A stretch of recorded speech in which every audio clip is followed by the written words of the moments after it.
In the last couple of weeks, the European Commission has taken steps to ratify the Digital Services Act proposal that was put forward to the EU in December of 2020, so about 16 or 17 months ago. But anyway, the important part to us Tesla followers is that Thierry Breton and Elon Musk had a meeting and seemed to be in accord about things, which indicates to me there's a really good chance that Tesla is moving forward in its ability to be able to implement full self-driving in Europe. And that's a big deal. Let's take a look.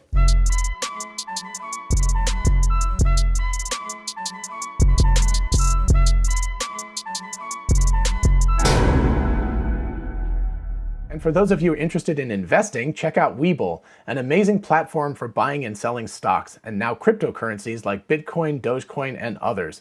Open an account and get a free stock valued at up to $200, and fund your account and get another free stock valued at up to $1,600. Check out the link in the description and help the channel at the same time. Hey y'all, it's Dr. Know-It-All. So I'm going to start with the tweet and then play the actual video that comes with this tweet. This is from May 9th, so 2 days ago as I record this, I think 3 days ago when I actually put this out online. Anyway, Thierry Breton said, "Today Elon Musk and I wanted to share a quick message with you on platform regulation," with a little European Union flag there. And Elon Musk replied, "Great meeting. We are very much on the same page." So before I get too much further into this, let me go ahead and play the video that's associated with this tweet. So we are in Austin together with Elon Musk. Thank you very much, Elon, for welcoming me. Thank you. Most welcome. And of course, we discussed many issues, and I was happy to be able to explain to you the DSA, yes, a new regulation in Europe. And I think that now you understand very well. It fits pretty well with what you think we should do on a platform. No, I think it's exactly aligned with my thinking. I think I very much agree with. It's been a great discussion, and I really think I agree with everything you said. Really, I think we're very much of the same mind, and you know, I think just anything that my companies can do that would be beneficial to Europe, we want to do that. I just want to say. No, thank you very much. That's again a good example. That when we see that there could be some differences, especially when we are speaking things so important for our fellow citizens, yes, as in life and the digital space, the best is to come and discuss. This is what we did, and I'm happy to see that we align. Sounds good. Thank you very much. Thank you very much. You. All right. So an interesting, if not super revealing little video that was produced. Obviously it was a, kind of a political sort of act that they were doing, but clearly there have been a lot of discussions going on under the hood or behind the curtain, however you want to call it. Thierry Breton, by the way, is the commissioner for the internal market with the European Union Commission. So I assume that means inward-facing stuff about the EU itself. Obviously, he's been very instrumental in helping to create the DSA and push it through. And speaking of the DSA, let's go ahead and take a look at the actual documentation and what was published on the 23rd of April about this. So this is from the European Commission, and this is not the easiest read in the world. It's like, politics speak. It's like when lawyers and politicians have a baby or something. It's a lot of stuff that you have to sort of read through and try to figure out. But anyway, let's go ahead and read some of the article and then try to decipher what it actually means. Anyway, Digital Services Act. The Commission welcomes political agreement on rules ensuring a safe and accountable online environment. And if you don't know, the EU was actually the ones who pushed forward all of the crazy things with cookies and all of that stuff. They're very, very about protecting individual rights and data privacy. And this actually is very important to Tesla because one of the issues that they have, over-the-air updates they have issues with because that affects digital privacy and safety as well. And of course, they have serious issues with full self-driving beta and the request to be able to drive full self-driving beta. So what you have to do in order to be accepted into the full self-driving beta program at this point is you have to request it, and then they VIN associate it. It's not anonymized data. They actually look at your particular car and they grade you on how well you drive. And if you drive well enough, get in the upper 90s or something like that, then they allow you to get the beta when they roll out the next one. So that's the basic way it works. Also, the Tesla insurance works that way in every state that it's allowed in except California, I believe. But anyway, so all of this stuff matters a lot, and the EU is super, super restrictive about that. So this Digital Services Act is an evolution of what they've been working on for years to try to maintain digital privacy, but at the same time sort of grow into the 21st century when all of our digital presence is online pretty much anyway, right? We're going to start with perhaps my favorite sentence here just because of the irony in this. The Commission welcomes the swift political agreement reached today between the European Parliament and EU member states on the proposal on the Digital Services Act proposed by the Commission in December of 2020. So when they're talking about swift political agreement and we're talking about 16 or 17 months, I'm like, man, this is the difference between the real world and the political world. It's like 16 or 17 months is like genius, super fast for the EU. There's also, if you want to really think about it, the whole Tesla Giga Berlin thing and all of the delays that Tesla had. It seems super slow from the rest of the world's point of view, but from Germany's point of view, it was like the fastest thing they'd ever done. So you can see that there's a little bit of a reality tension here where we're dealing with things where they're saying swift when it takes 16 or 17 months. That's not generally my definition of swift. Anyway, then we get into it. The DSA sets out an unprecedented new standard for the accountability of online platforms regarding illegal and harmful content. It will provide better protection for internet users and their fundamental rights, as well as define single set of rules in the internal market, helping smaller platforms scale up. So the internal market, of course, again, probably within the EU. I do like the fact that they're at least finally acknowledging that smaller platforms need some help with this stuff. Believe me, we're starting a business. We're trying to deal with all of these licensing agreements and things like that for having an online presence and data sharing and things like that in the EU. It's very, very complicated and could be quite expensive. And it's easy to run afoul of this stuff without even intentionally doing that. So the better they can help smaller companies, that's really, really a good thing. Then we turn to what the European Commission president had to say. The DSA will upgrade the ground rules for all online services in the EU. It will ensure that the online environment remains a safe space, safeguarding freedom of expression and opportunities for digital businesses. So I think that's interesting. Freedom of expression, but also, opportunities for digital businesses. So trying to strike a balance, very difficult thing to do. It gives practical effect to the principle that what is illegal offline should be illegal online. The greater the size, the greater the responsibilities of the online platforms. So that's a really interesting factor, and we'll see this repeated several times in this document.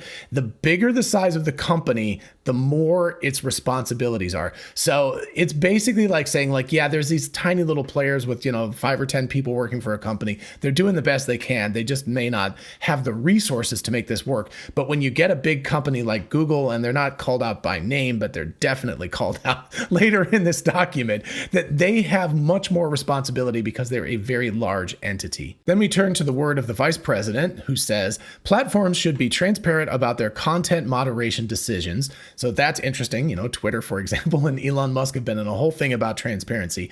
Prevent dangerous disinformation from going viral and avoid unsafe products being offered on marketplaces. With today's agreement, we ensure that platforms are held accountable for the risks their services can pose to society and citizens. Then we turn to the quote from Thierry Breton, who noticed number 3, right? So we got the president, the vice president, and him. So he's very high up in this decision-making process. Anyway, he was the person who was in the video with Elon Musk, and he had to say, with the DSA, the time of big online platforms behaving like they are too big to care is coming to an end. The DSA is setting clear, harmonized obligations for platforms, proportionate to size. Again, you see, the bigger the platform, the more that they're responsible for this.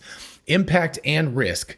It entrusts the Commission with supervising very large platforms, including the possibility to impose effective and dissuasive sanctions up to 6% of global turnover. That's a big chunk of money, or even a ban on operating in the EU single market in case of repeated serious breaches. So then after some more sort of politics speak and things like that, and by the way, I'll leave the link to this in the description so you can read it at your heart's content if you want.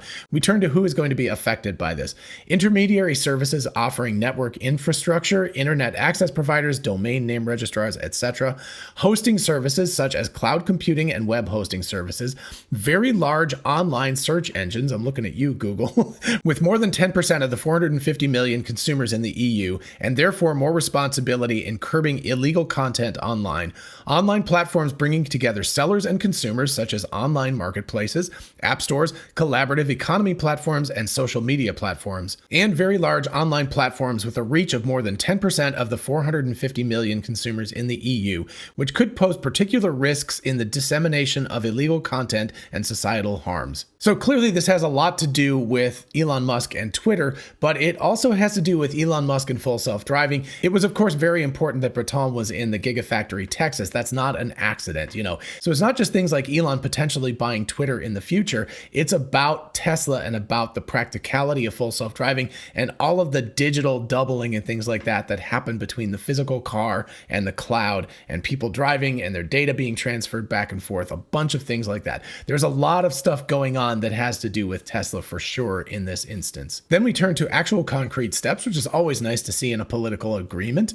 They are measures to counter illegal goods, services, or content online, new measures to empower users and civil society, that's interesting, measures to assess and mitigate risks, and enhance supervision and enforcement by the Commission when it comes to very large online platforms. So again, they're particularly interested in big companies with this decision. I think that's very important.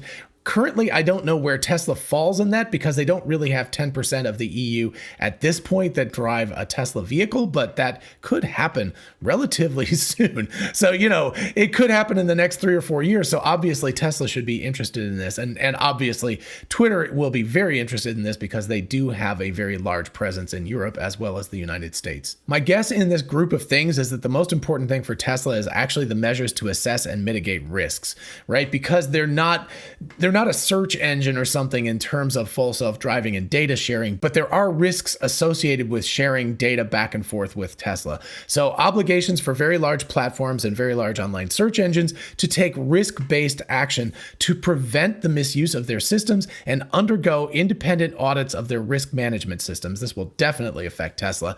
Mechanisms to adapt swiftly and efficiently in reaction to crises affecting public security or public health, and new safeguards for the protection of minors and limits on the use of sensitive personal data for targeted advertising.